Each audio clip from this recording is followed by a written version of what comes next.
అందరికీ నమస్కారం అండి. నా పేరు మధు. ఇప్పుడు తంబాలపల్లి ఏరియాలో ఉన్నాము. ఒకసారి మన రైతు బాలరెడ్డి మాటలో తెలుసుకుందాం.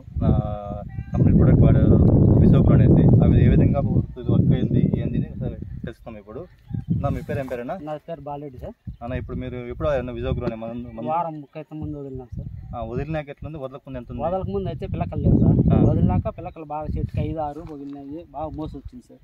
అంటే ఇప్పుడు వదులుకోవడం వల్ల మీకు మంచి ప్రయోగం ఉంది సార్. ఉపయోగం ఉంది. 10 మంది చెప్తారు రైతులు కూడా. 10 మందికి వదులుకున్నాడు, ఉపయోగం పడుతుంది సార్.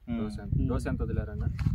సార్ డోస్ అంటే ఒక ఎకరానికి 30 గంటలకు వచ్చి 2 లీటర్లు. 2 లీటర్లు అంటే అరెకరానికి వచ్చి 4 లీటర్లు.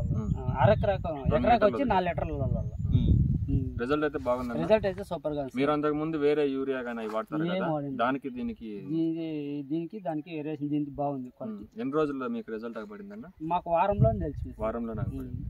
చూడొచ్చు సార్, చిగురులు ఏ విధంగా ఉన్నాయి. అసలు అంతా కాయ అయిపోయిన తోట మళ్ళీ చిగురు వచ్చి మళ్ళీ బాగా పూత పిండి బాగా సెట్ అవుతుంది అనమాట. రైతు కూడా బాగా ఆనందంగా ఉన్నాడు.